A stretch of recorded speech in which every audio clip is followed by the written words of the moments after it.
Congo Gold TV, à la vitesse de la vie. Bonjour, bonsoir, chers amis internautes. Nous sommes en direct de Congo Gold Télévision. Congo Gold Télévision. Babi Oya, papa Nabiso, Michel Mbayabo. Vraiment, Babi Congo Gold de Makambo. Na minute Oyo, pour l'information, Nabino, internautes, nous sommes partout dans le monde. Nabi que Belepe Baébité, vraiment, papa Nabiso, Joski, Autikotika Biso, donc Autikotika Biso, dans quelques secondes, papa Nabiso, Joski, Autikotika Biso, Aza et Susuna, bon. Au biso toyebaki que non abelaki Tom Lai akoma paralysé et tout mais tu dis que papa a en vie donc na minute on naza ko informer bino que non nde tozo so na bino minute papa aza isusu en vie te papa aza isusu na bomoité aza déjà ya kotika biso donc yango wana babi na cadre toujours ya actualité biso na Congo Gold Télévision to nga kotika actualité le kabongo te yango wana naza vraiment na ina sa yango naza vraiment toujours mo interview ya mukie po boye bitia liwa ya papa vraiment donc eza passe mingi eza passe ko koisa mutomnene bongo babi OK jazz ezolela vraiment za ikope ezolela donc na minute to ana dei babi biso ba congolais ba kinois ba vrai kinois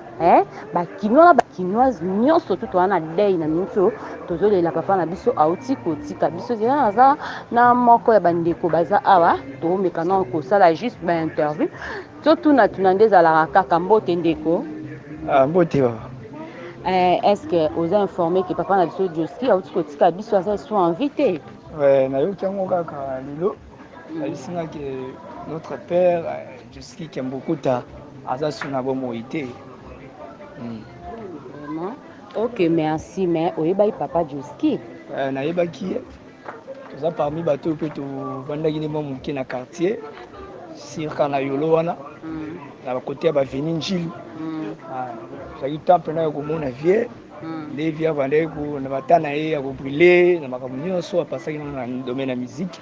tozalaki mpena temps ya komona ye ndenge azovivre makambo na ye na quartier ya yolo wana. Est-ce que boyebi maladi na ye banda quand bon maladi na ye wana ezwi mwa temps ebele ewumeli mpena yango okwami mpe mwa moke nazoyeba dernièrement oyo namonaka ye ezalaka na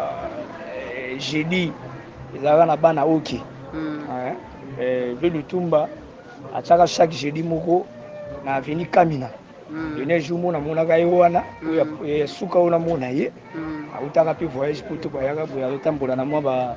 azobwa te azali na mwa babeki na ye mwa moke wana namonaka mpe Joski ntaka santé ezalaki kaka déjà bien te mwaka uti poto mais osanti ke ezalaki mpena malamu santé ezalaki malamu te akazoyaka wana azosala no participe andosa eloko te mais santé nde ezalaki dai malamu te azwi mpena te awumbi na maladi wana. est-ce que toyoki mo barimere eza ebele bino boza bana yolo bino boza bato oyo peut-être boyebi mpe mwa histoire tongi toyeba maladi na ye eza biti ya nini eza cause na nini parce que asalaki mpe paralysé akoma mpe paralysé. Bon en réalité vie oyo so tokei na badomaine ya corps médical soki moto oyoki mwa paralysé c'est que ezopartena mosusu basouci eza mo basouci banini parce que plupart ya makambo oyo ezalaka moto akende AVC ezalaka mingi basouci soki totie basouci pourquoi parce que vie en réalité souci na ye mingimingi ezalaki mpona koto ya mwasi na ye sa femme abandaki kose comporter mpena tellement te ko lokola mwasi nyonso ndenge azalaka oyo mwasi oyo babali mwasi oyo batie na kati ya ndako mwasi ave abanda kosala autre chose lelo toyebi lelo bato ebele soki bakota mabele eza bakozi ya basi na vie soki ozwi mwasi ya malamu okovivre longtemps soki ozwi mwasi ya mabe okokende avant vie mpena nga na réalité nde nayebi soki akwea na bamaladi wana si ba AVC wana eza toujours mpena motungisi koto ya mwasi na ye mwasi abandaki kodéshonore ye na personnalité oyo vie azalaki na yango ndenge vie aza renommé vie ayebani mais mwasi andosala makambo oyo biso bato nyonso toyebi oyo esalaki déshonore mobali neti nini bon kobima libanda kua kobima soki ando bima libanda na banai na bavie mosusu to kozwa mpe mwa bajeune garçon ndenge ezalaki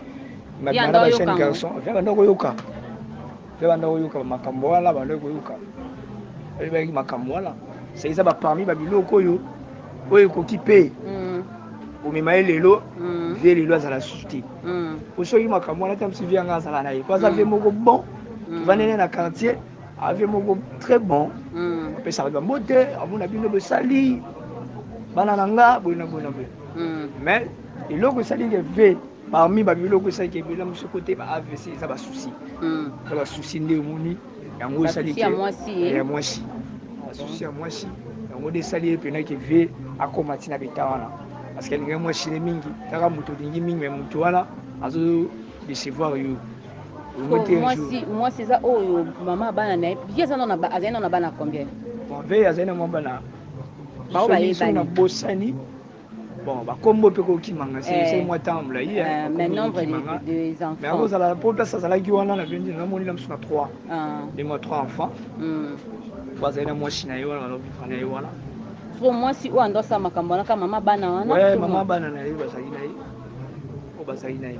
Ok, merci mingi. Conseil nyoko kopesa siko ba vie na biso o batikali o ba olanda video oyo po bango pe mambe komeli vie Joski papa na biso Joski e komela bango te. Bon, conseil to pesa bango ezaka ke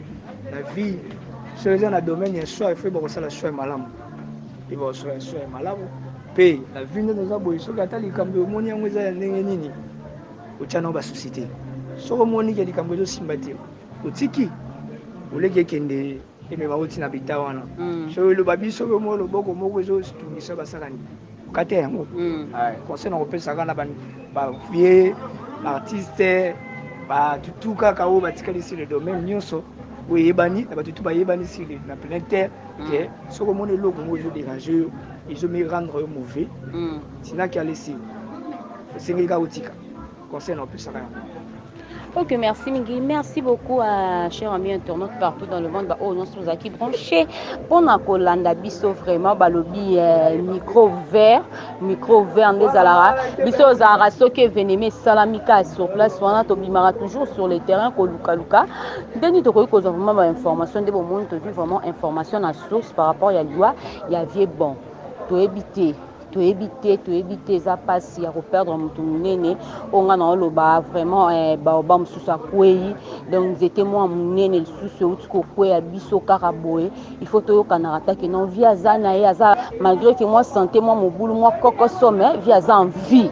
mais ta makambo boye vraiment comme biso ba congolais vraiment restez toujours branchés sur Congo Gold Télévision. C'est parti.